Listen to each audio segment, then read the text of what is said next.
and scores! Great move by Davies. Well, this would be something. Oh! Ausgezeichnet! Brian White chips, it'll make it!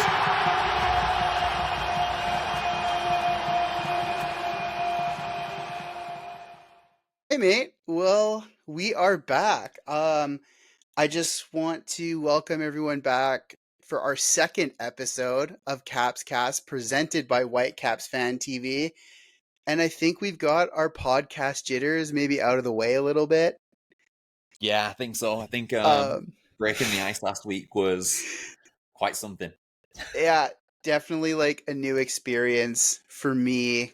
Yeah, me I as well. do just want to thank everyone that gave us feedback, interacting with us through our different social medias, constructive feedback, encouraging feedback. Now we've got some new things to play with, microphones, ring lights. And I think it's up from here. It's only going to go up from here. Yeah, I think so. So let's just dive straight into it here. As we touched on last week, the Whitecaps head down the I-5 to Portland, and what we thought should have been 3 easy points. Yeah, it should have been really. They're missing Crepeau, which he is the best keeper that they've got by a long shot. But I suppose we were missing Kubas, Ali Ahmed as well ourselves, which that turned out to be a bigger loss than Crepeau. Well, we say last week Cubas is definitely the bigger miss.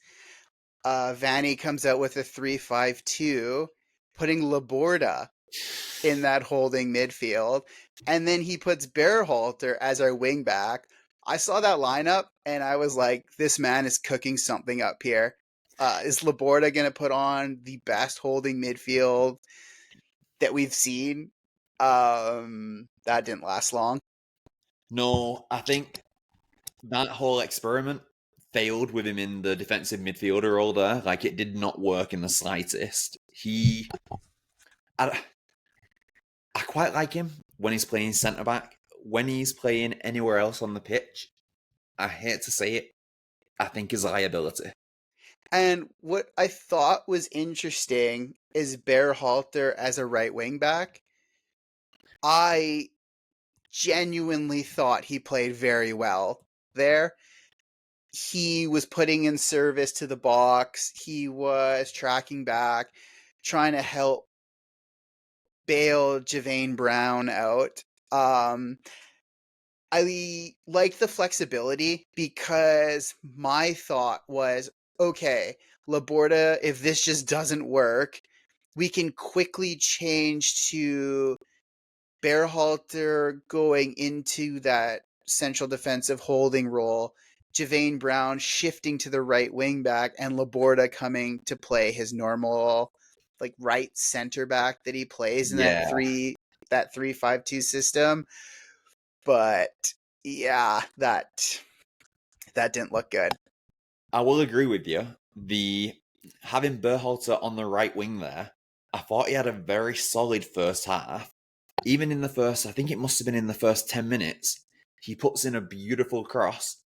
Fafa gets on the end of it, and it was almost like he got too far in front of the ball as he went to head it, and he just, from like 5 yards out over the bar, it was there for the taking. But I think, for me, I was hyper fixating on Berhalter in that right wing back position. I was so interested on how that was going to pan out because I already am the Berhalter fan club president here. Anytime the guy comes on, I'm like, this is it. He's going to put on a masterclass in midfield.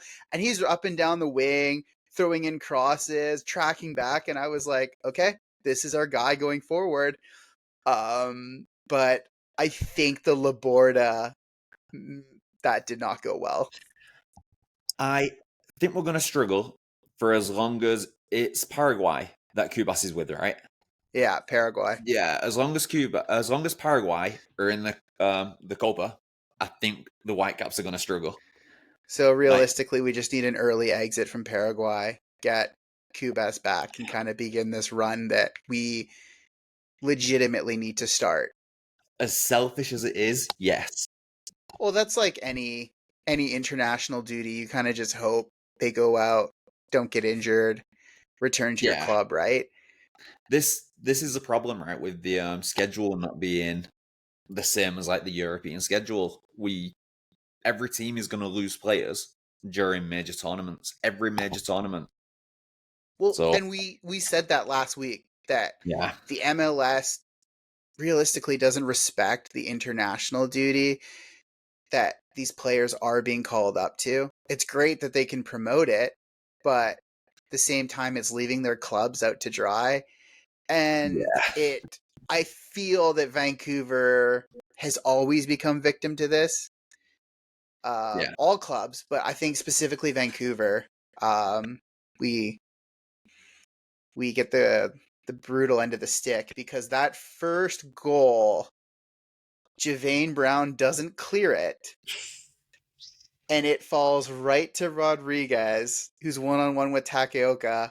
And as good as Takeoka is, that he did not have a chance. I think he might have got a touch on it, but yeah. I It's one mean, of those things, Matt. There, like, there is no way Javane Brown should have been missing that ball. It didn't it come in very fast. legitimately looked like I was playing center back right out of Burnaby Men's League, Like, and I'd yeah, never seen a ball coming towards me. it what it highlighted, I think, is one of the big weaknesses in his game, and that's like he has no left foot. He can't go onto his left foot. He went to clear that ball with his left foot and completely got it wrong. Like Not wrong, it's missed it entirely. yeah, Like there's getting it wrong where maybe just flicks it straight up, doesn't have a strong clearance, but he legitimately entirely missed the ball. yeah, yeah. I think that was a very, very bad goal to give away.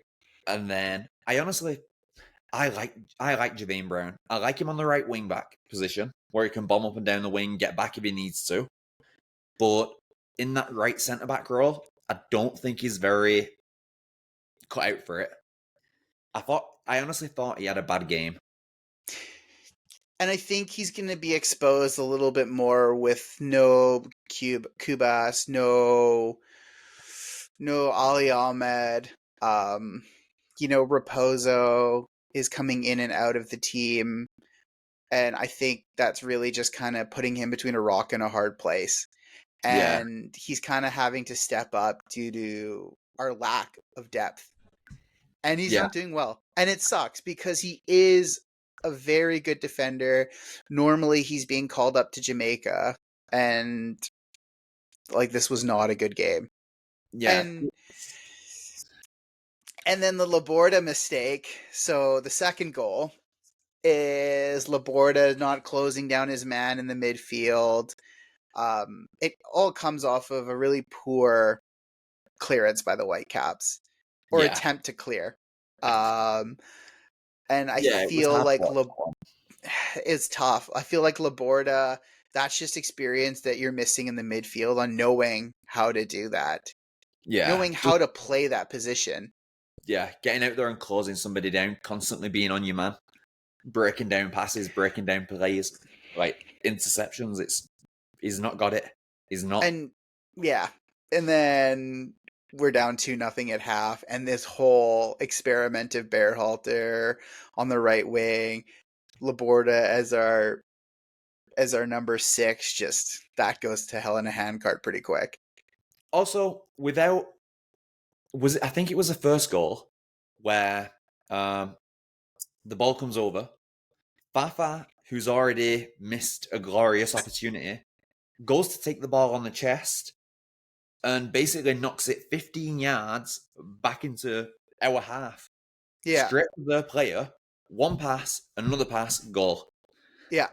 Like that, you, you were brought in for your experience. I think he's 34 years old. He should know how to take a ball on the chest. Like, at least direct it away from the danger. Like it was just very. Yeah, I thought he had a poor game too. Sloppy play. There were a Sloppy lot of people play. on that pitch who had a poor game. I don't think Ryan Gold was all there. Like it was just a very bad team performance. I feel. all around Yeah.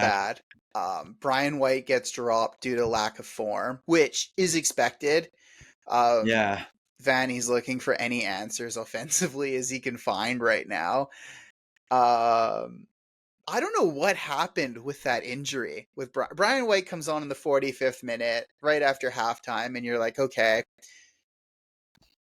maybe we can get one back here in the next 20 minutes. Yeah. Say in the 70th minute, it's only 2-1. Like anything can really happen, but I don't know the injury. Like I couldn't see it, and I mean the angle almost looked like it was his cheek was bleeding. Yeah, it didn't look like it was coming from his mouth, right? It was more. He must have had a split or something on the side of his cheek. But in the videos, man, it showed like the guy did elbow him. Yeah, it might have been accidental, but I don't know. You know me. I really think that MLS referees are very biased against Canadian teams, Well, and and you I got don't just Phil mean Neville going Vancouver. over there and treating him too, which was interesting. They like when they brought Brian White off the touchline, Phil Neville's right in there. Yeah, that was a Like, little bit fuck strange, off. right? Yeah, like it was all a bit weird, but I do think I don't think that's just for Vancouver. I think MLS referees are biased against Toronto and Montreal as well. It I just always feels like there is a little bit of a bias. look, Um, look at the red card. Like yeah. I understand he's already on a yellow card, but if you take into consideration, you're what 7, 8 minutes into the second half, you're like the play was in Portland's half of the pitch. They weren't on a breakaway or anything, and it was just a simple like drag of the shirt. That's the first one in the second half. It should have been told off. It should have been given a final warning and then sent off I on the didn't next one. get I didn't get that because he gets the first yellow card in the first half. 52nd minute, he pulls him back. Okay, yes, that is a yellow card offense.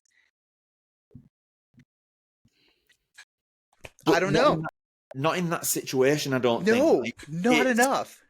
no, yeah. It's you're expecting for a second yellow there. You're expecting it to be persistent pulling back, or he's diving into a tackle, or maybe stopping a counter attack. But none of that. It was just one pullback, and then it was like he was looking for a reason to send a player off and just hand them the advantage even more. I have to agree with you because I thought that was a weak red card. It was a weak second yellow that ends up being obviously a red. And then all hope is just lost at that point. You just felt the air was like sucked out of the team. Yeah, yeah, And it really did. it was just a poor performance all around. Like so poor. And I think you're right. Ryan Gall didn't have a good game. No, Bearhalter, as good as he looked on the wing, was not where he should have been. He gets pulled back into the number 6 role. And I mean, he's got all of 7 minutes in that role before we get a red. yeah, basically right. It's and then they try and bring on the subs with Levante Johnson, Louise Martins. Obviously, Brian White has to go off, which what's that going to do to his confidence? Yeah, yeah, Like, first of all, you're dropped for the game. Then you're almost like a pity sub where it's like, okay, we really need to get something going. And then you're elbowed in the cheek and you're dragged off the pitch. Like, that's not a good look. yeah.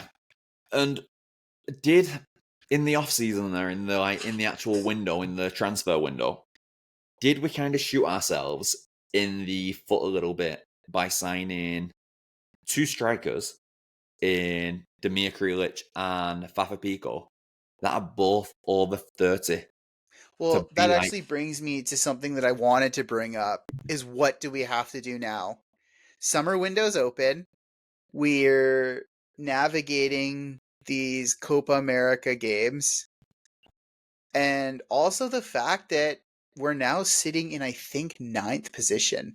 yeah, we are. It's been a significant drop. To be fair, Yeah. we do have the 2 games in hand on 5 of the 8 teams above us.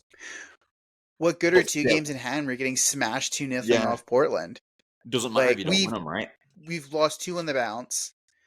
Yeah. 2 on the bounce, and now we're gonna have to play St. Louis, sitting in 12th.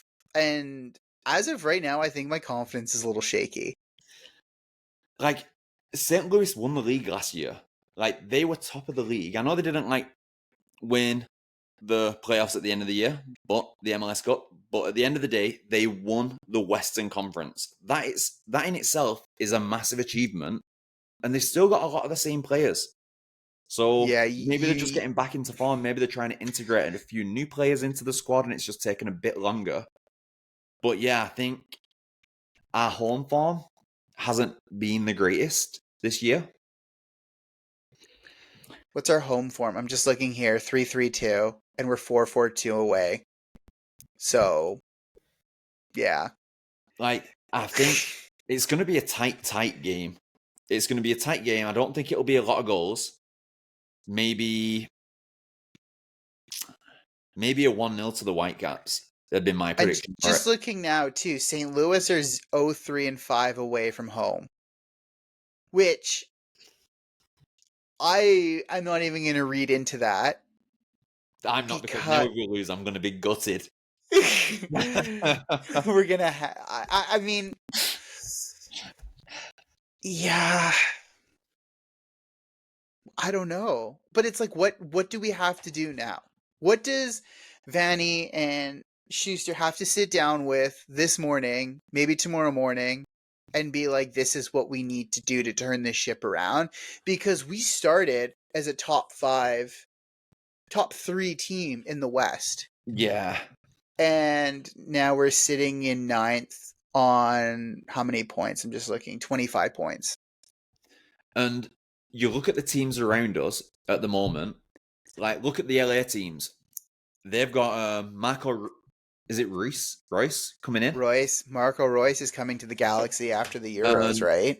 There's a good chance that after the Euros, Olivier Giroud is going to go to LAFC. Yep, he registers, right? I want to say it's July 1st. Yeah, who's it? Colorado significantly strengthened their squad in the offseason. Like, we added players, but I just don't feel. I think we need to add a right winger. Like, I know people will say, yeah, we've got Sam Adekugbe, but it doesn't matter if he's not fit. It doesn't matter who we've got if they're not playing. Sam Adekugbe, he isn't reliable at all. He's just not fit. Yeah. It's honestly Luke Shaw. It's like having a Luke Shaw.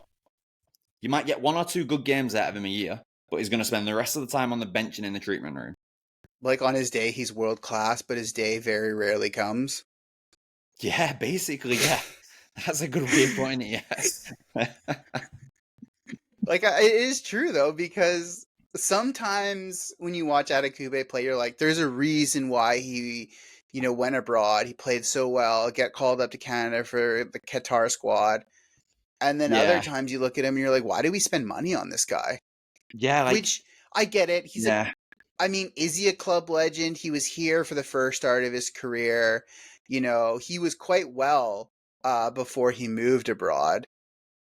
But yeah, I don't know. I don't think so. I don't think I would hold him in the regard of a club legend. I don't think he's done enough with the club and for the club to be held in that regard. Like, exactly. But he's got history with the club, which I think when the move came to get him and Larea, it made sense.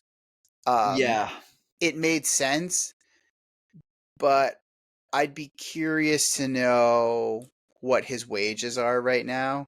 Okay, one question. If you could have had Larea over Adekugbe, would you have took him?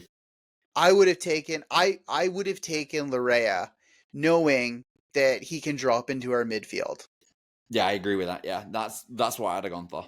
Yeah, I'd have had Larea. And I was gutted. I was absolutely gutted that they recalled his loan and then sold him to Toronto. Yeah. Oh, sorry. But back to the question of what do we need? My apologies. We got a little bit out. Right. A little bit off topic there. But yeah, I think tying something down for the right wing there, is essential. And I honestly don't think I really don't think Vite is that good of a player. I really Yeah, don't. I he think kind of we can showed get it. somebody better for the money that he's on. I think his salary is close to $1 million a year Canadian. I think he's on about 690,000 US. We can get somebody else to do that job. That's what, like 14,000, 15,000 a week. You can get a decent player to come in and slot in there at that rate to do that job.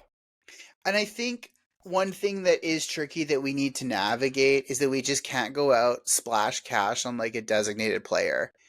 And I think that's what most of the fan base is going to want.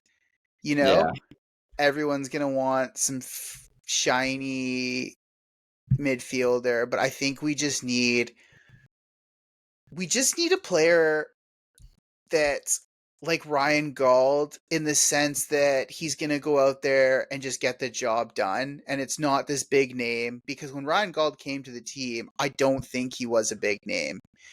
Yeah. Like, I mean, I don't think a big signing is needed. I think we just need to find almost like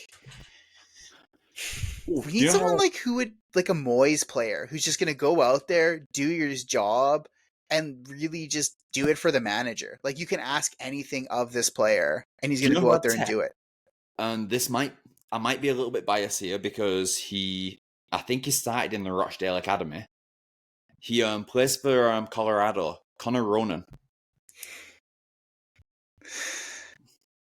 Like Yeah, he'd do the job.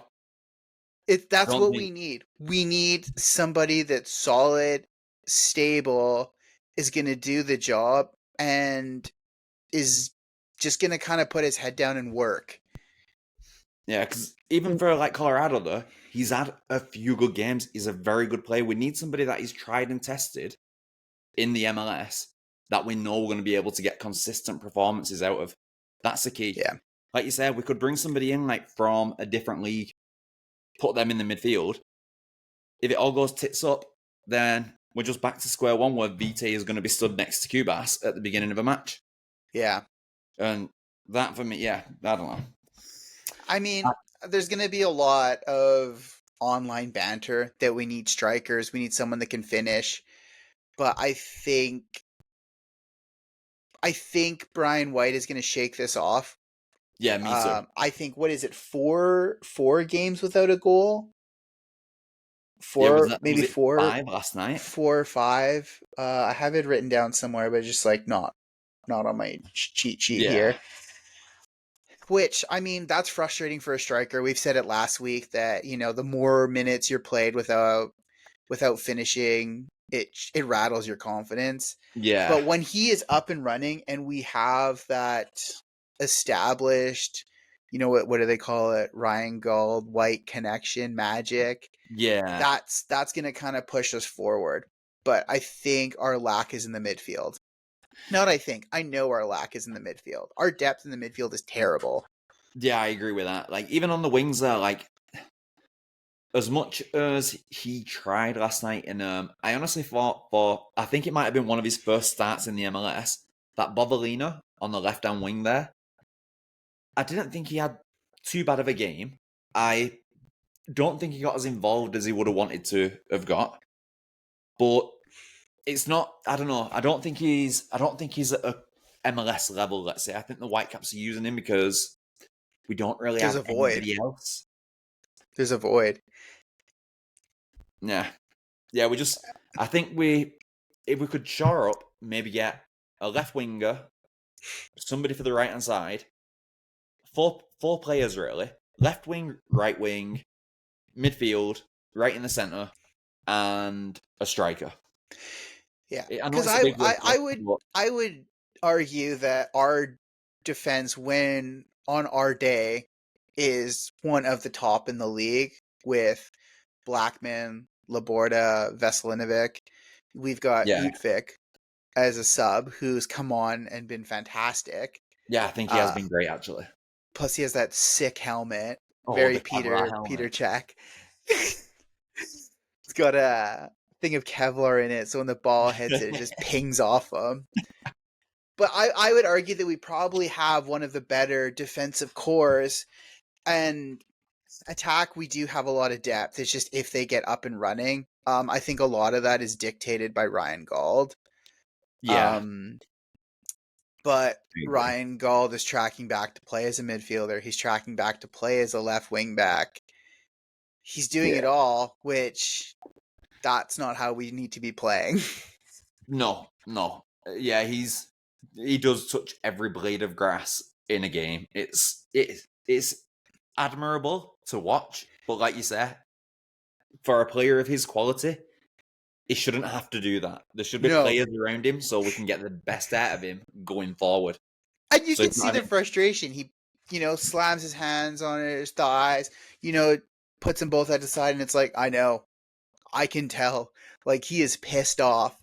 yeah, And it's not the coaching staff. I feel like they're giving him every opportunity. It's the players behind him.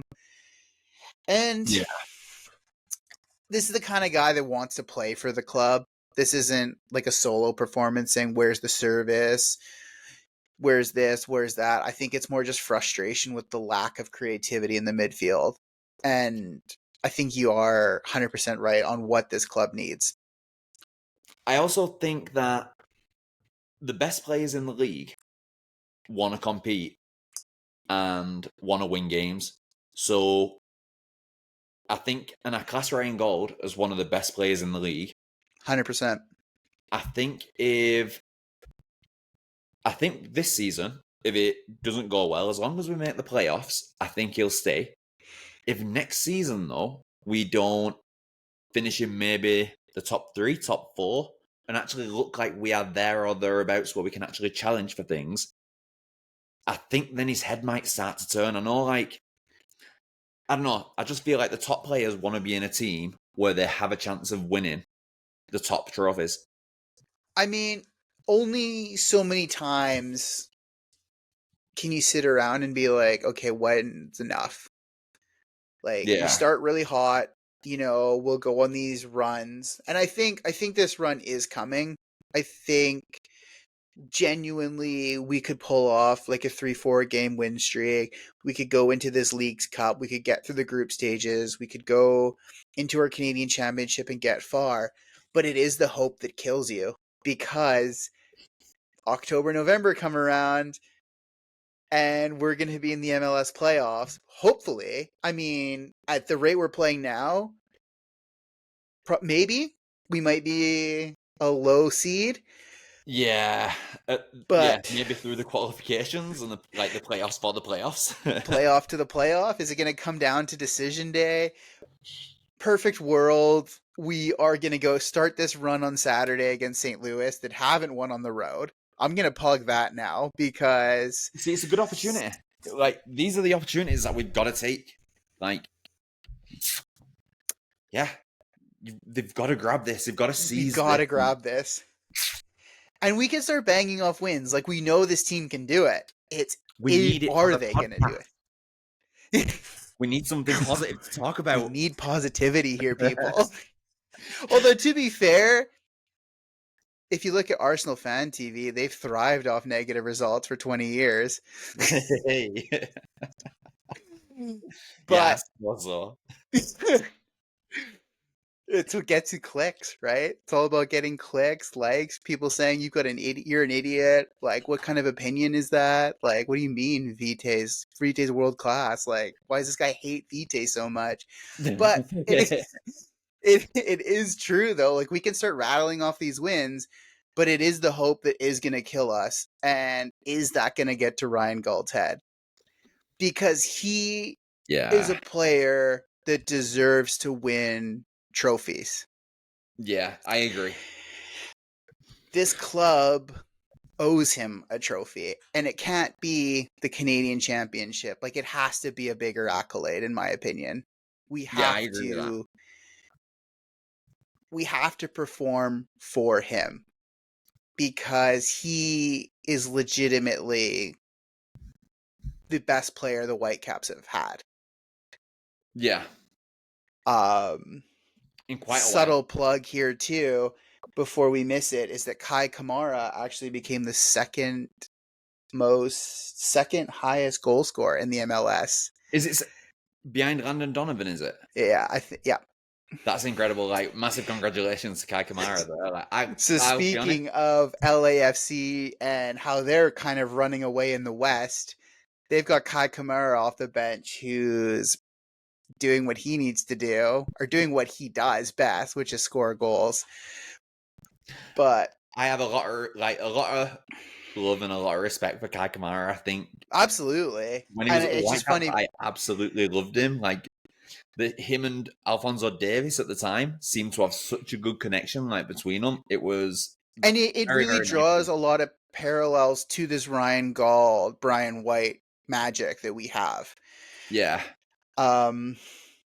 Flowers to Alphonso Davies, but I do think Ryan Gault is our best player we've had, performance-wise.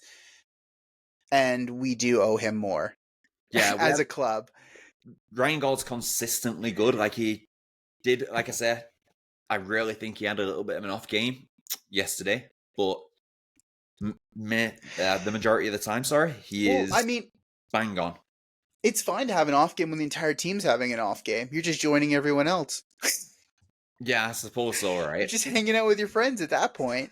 Frustration was there, though. But, I mean, it is what it is. This is the hand we're dealt. We're sitting 9th with 2 games in hand. Portland, actually, they leapfrog us with that win to 27 points. And then looking at the table here, Colorado are sitting on 31 points. So 6 points ahead of Vancouver. That being said, we do have 2 games in hand on Colorado. So those 2 games in hand must be points, and that has to get kickstarted this week. Yeah, funnily enough, it was Colorado was the last team we beat as well before we went on this little 2-game losing stretch. And I know the world's not on fire. We've only dropped 2 games. It just feels like it. It feels like it. Because it's not about 2 games. It's about this slide down the table. It's a Portland as slide. well. Like, Pardon me? It's Portland as well, man. Like, it's a Cascadia team. Like, losing to Portland always hurts more than losing to other teams. It's like losing to Seattle. It always like affects you more as a Whitecap. And it's also that much sweeter when you win away. Like, when you go down to Portland and you're like, you could take 3 points off of them at home. Like, that's bang on, cherry on top, fantastic match day. But it definitely cuts deeper when you go down 2 goals, get a red player sent off. Unfairly, we might add. Unfairly sent off. Unfairly sent off. Referees. Yes, 100% unfairly. Like, I'm not agreeing with that card whatsoever. But it stings. It stings. And now that we're actually level with Seattle on points, are starting to roll. Honestly, maybe about 5 weeks ago, I was actively mocking Seattle for their league position, and now we are as bad as them. Not only were you actively mocking Seattle, you were actively mocking Portland with me, because we were sitting there saying, holy shit, look how far ahead we are in this Cascadia Cup. What's going on? Why are they doing so poorly? And now they're looking at us and being like, told you so. What happened to them? Seattle get a result against Dallas, which, I mean, a result at home is a result at home. Like, I'm just going to kind of go through some of these results here for us. I'm just going to focus on the West side, though. Austin pickup over Minnesota, which is a huge pickup for Austin. Minnesota, one of the better teams right now. It actually leapfrogs Austin over us. Colorado cook Montreal 4-1. Then a very interesting result was the Galaxy beating Salt Lake 1-0. So LA go to Salt Lake and pick up a win, which Real Salt Lake, we're at the top of the table in the West. They now drop down. And then I think the biggest result of the weekend was LAFC 6-2 over San Jose. I honestly think, man, it was a very bad weekend for the Whitecaps in terms of every team that we did not want to pick up a result around us did. If Like you want every to team see picked up a result other than us. It's If you want to crazy. see what the worst possible scenario for a Whitecaps fan was, this was the weekend to look at it. Oh yeah. This was the weekend to look at it and be like, huh, everything that could have gone wrong went wrong. I just want to say as well, I had relatives from the UK in, and they actually sat down. So they're used to watching like Premier League football. They sat down and watched the Whitecaps put in one of the worst performances of the year. So how do you sell this? Yeah, basically, yeah. My dad They was trying to sat tell there me. thinking, oh, so we have to go to a game next week?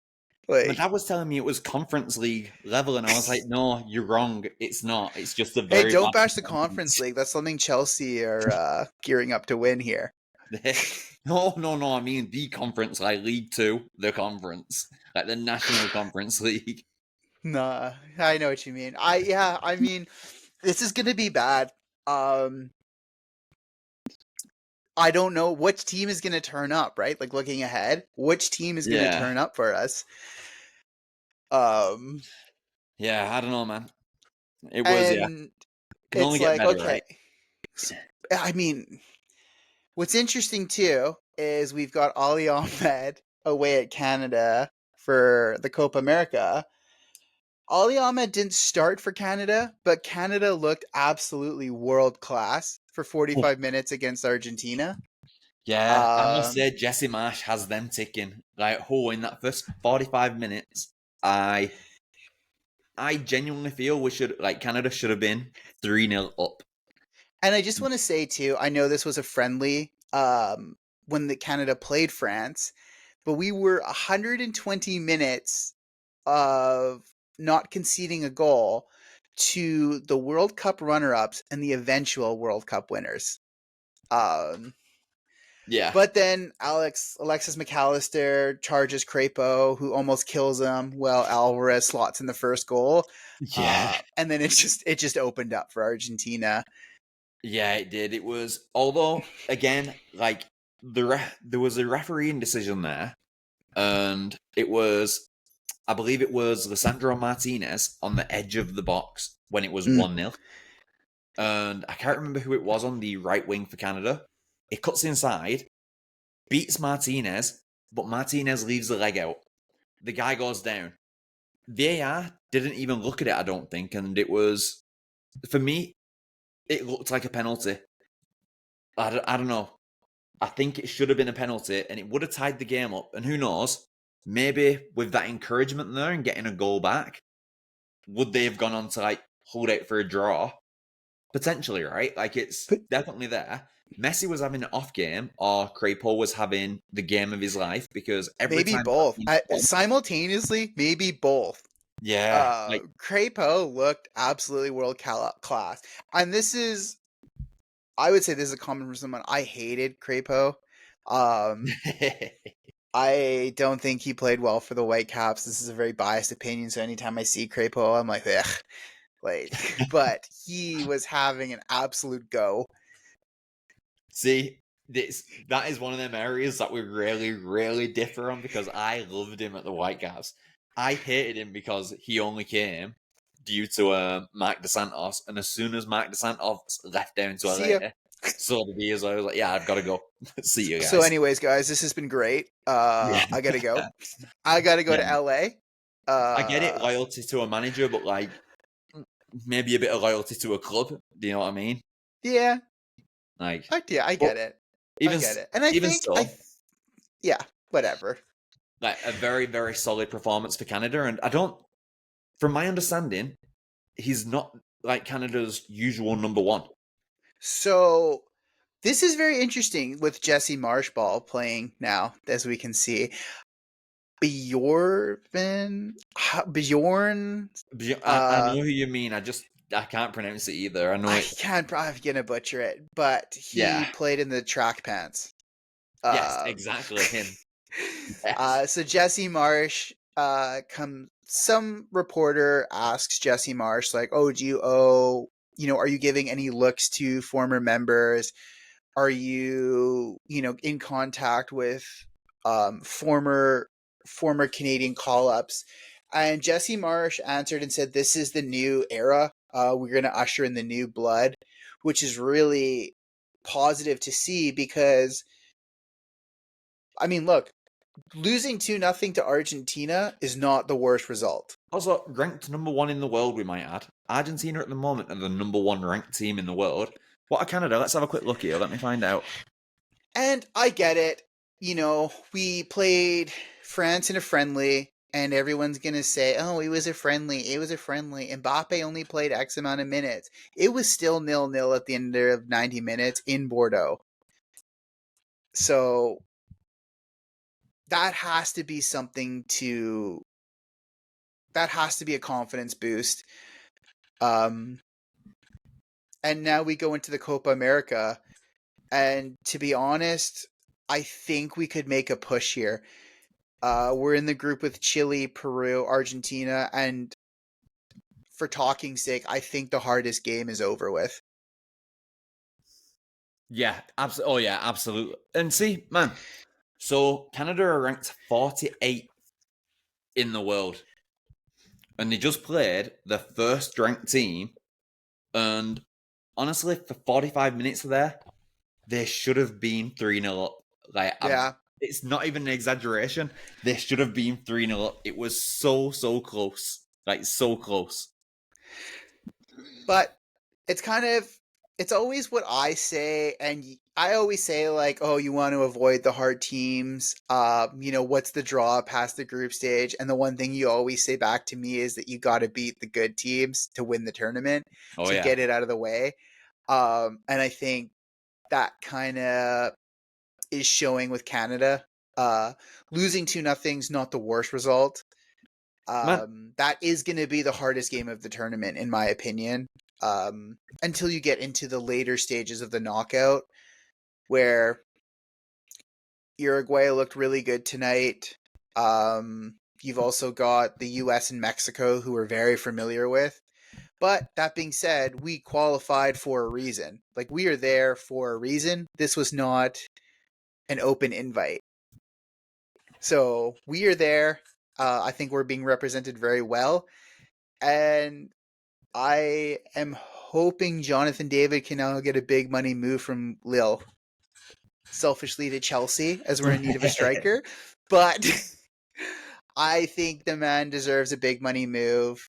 Tajon Buchanan just did that, going to Inter, right? So yeah, he did. Yeah, I honestly think that this Canada. I think going into the locker rooms and going into the changing rooms after that game, there was not really anything negative that Jesse Marsh would have had to say. Like, yeah, you've just come off a 2-0 loss against the world champions, and they could have definitely been walking into the changing rooms with a head held high, as they put in a hell of a performance. They really did. It was solid. And like I said, I think we can get out of these group stages. Yeah. Seeing that performance, I do feel confident getting out of the group. Yeah, I agree. We're going to have to play Chile. We're going to have to play Peru. I think Chile are going to be a decent test. Yeah, they will. Peru will also be a decent test. But I think that is a game we could win. We need to start stealing points. Just to secure some knockout football, because that's what everyone wants at the end of the day.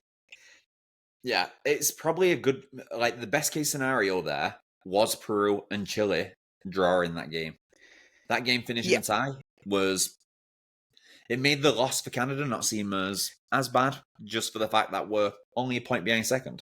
Yeah, and the goal differential, we're still -2, but that can be erased pretty quickly. Also, especially when it was 0-0 for Chile and Peru.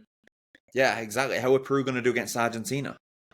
Yeah, I don't feel like Peru or Chile are going to hold up as well as Canada did against that Argentina side. Yeah. I agree. And Argentina have brought all their big guns to this tournament. Oh yeah, it is a Uh, stat squad. But it's almost like they just said, "Hey, let's run it back from Qatar. We're not going to make any changes, and we're going to steamroll this."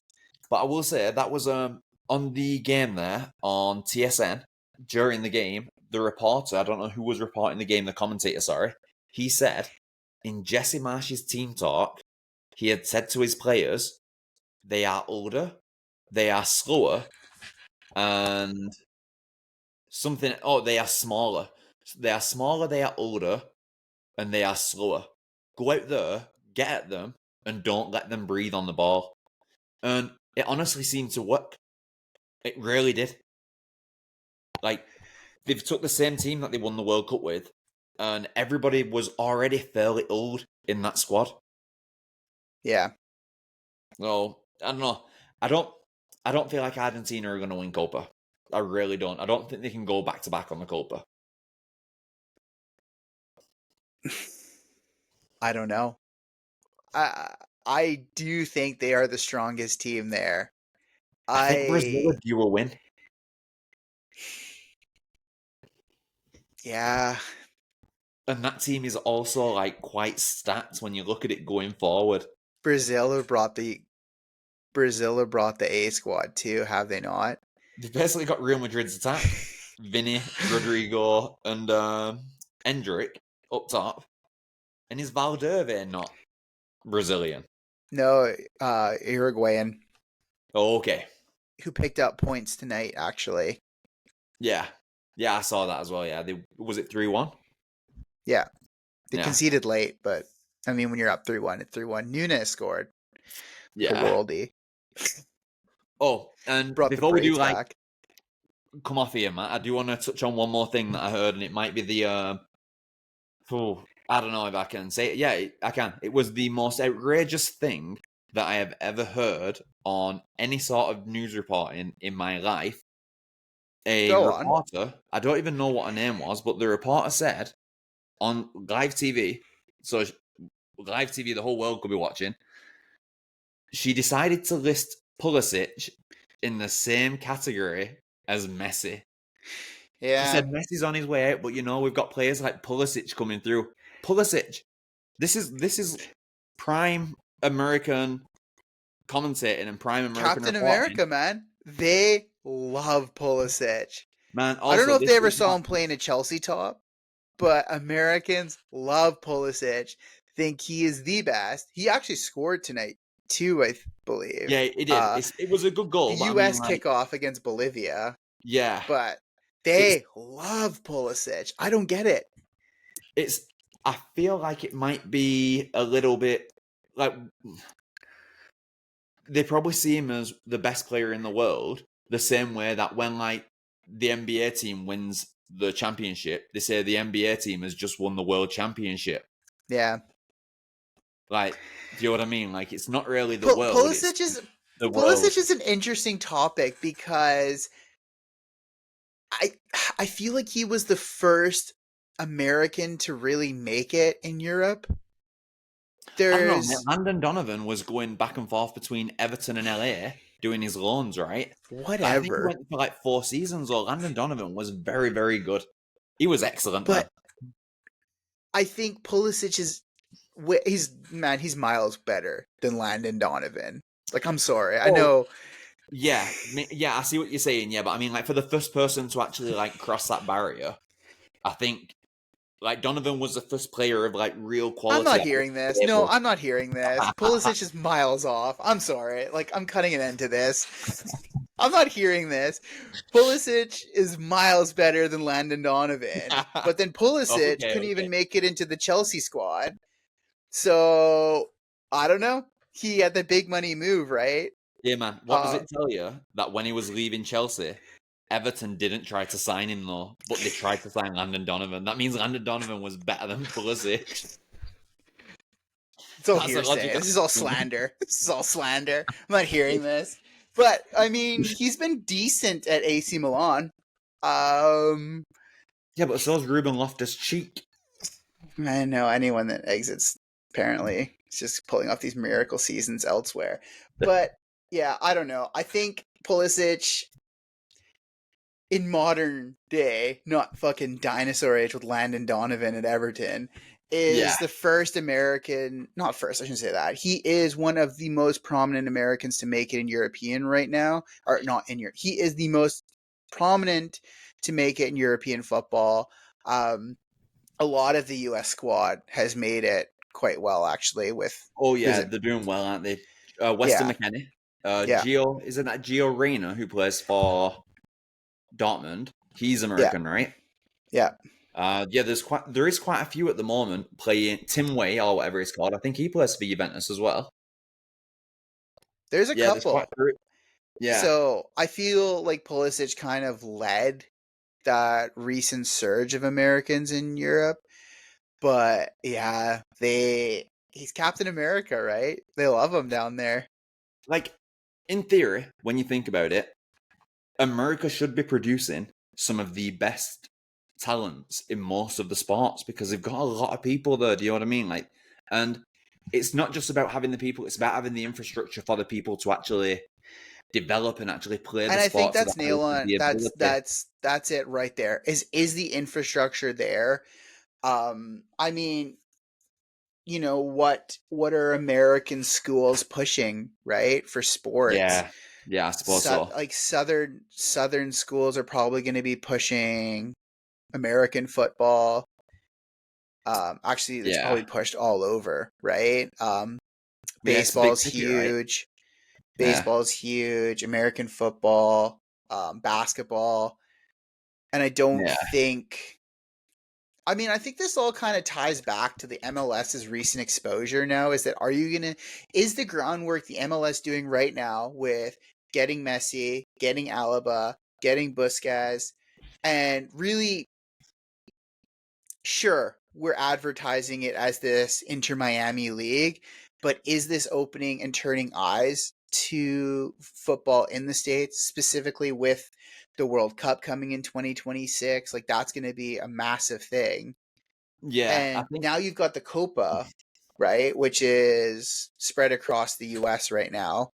yeah, So I think the tide might be shifting a little bit. You're never ever going to overturn North American football, basketball in the States, but I think they're doing a decent effort now. it's yeah because I do think it is growing at an unbelievable rate.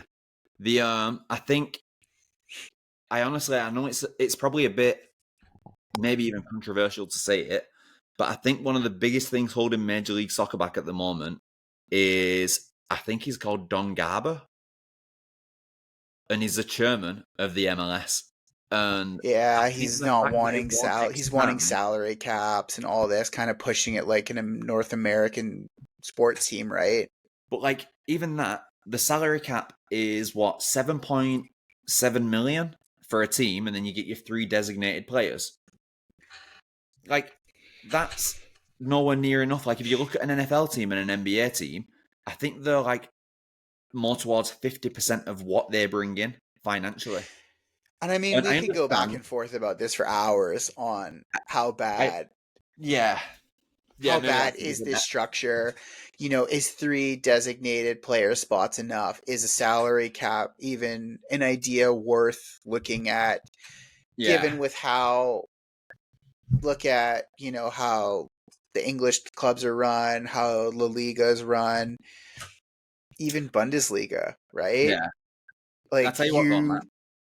I think with I think that sort of stuff there. I think with time being a bit tight on this episode today, I think with that sort of stuff, that's going to be something we should really dive into in the off Oh, season. 100%. Games. We're I just want to Oh say yeah. this right now, like we're just getting started. Oh yeah. And we can come out here and kind of say the McGregor line, we're not here to take part, we're here to take over.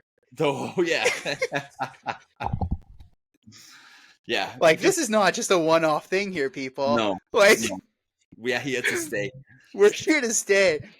And that being said, I think we can announce this right now is we are returning to BC Place next week. And we're going to try something new on Saturday that I'm excited for. We are going to launch the Whitecaps Fan TV. Oh yeah, this is big. I will be outside BC Place this weekend for all of our post-game reaction is the word. Yeah, reaction. And reaction is the key word on this. Oh yeah, I will not be there on Saturday. It is my wedding, so I will be at the game. Some But people I have to won't step be. up. Some people have to There you step go. up. I've decided to step up this week. Oh yeah. But yeah, I will be after that going forward after the 29th, I will be there. But yeah, just this I weekend. don't know where we're gonna be. I Mentally think after the game, you mean? after the game. Yeah, sorry. After the game, I don't know where we're gonna post up. We're kind of working through that right now. But I am going to start we are going to start our Whitecaps Fan TV by grabbing anyone and everyone who wants to talk to us after the game. And anybody We'll be that doesn't walking. want to talk to us, Anyone who doesn't want to talk to us, it's too bad. You're going to be talking to us. You're going to have to say no. You can't just keep walking. and you're in a public place, so technically we're allowed to film you We'll be respectful. Wink, wink. to an extent. To an extent. Yeah, so that's kind of been the brainchild that me and you have had, is that we obviously wanted to start this podcast to talk about the MLS. Yeah, And just talk to people about the MLS. Talk to other people. yeah, we all find it have common interests. You don't want to just hear Yeah. us all the time. No. As Although- beautiful as our voice sounds. Yeah, And how we're gonna grow this. But yeah, so this weekend after the Whitecaps hopefully pick up 3 points after St. Louis, I will be walking around outside of BC Place interviewing everyone. I don't know, like I said, I don't know where we're gonna be, but we'll be trying to grab people as they exit. So you get a lot of maybe on the people funneling concourse. out near the Terry Fox statues. Yeah, I think that's the best place to do it, is the Terry Fox statues. But my whole goal is to grab loads of people leaving that Whitecap or that Southsiders general admission. Get some post game reactions, and we're gonna have 2 streams here, so we're gonna all kind of be under this Whitecaps Fan TV umbrella. And we're going to have the Caps Cast on one side, which is what you're listening to now. We're going to have, I guess I shouldn't say it. It's a prong, not an umbrella, a pronged approach. Two-pronged approach for now. 2 prong of X number prongs to be determined. Yeah. It may expand. Who knows? Who knows? But yeah, so we're looking to get some good reactions. I'm going to reach out to some people this week, see if they want to jump on post game with me. Hopefully the Southsiders respond to my emails, which will be coming their way every day. Yeah, I think they will. They're a very nice bunch of people. I might even just walk over there and talk to them and just say, hey, I'll be outside with a camera and some microphones. What do you want? Yeah, why not? Yeah, we'll get it figured out. Yeah, you will see us there for sure. Yeah, so that's kind of coming up here. And I think that's going to be all from us tonight. We're going to kind of try and keep these under an hour.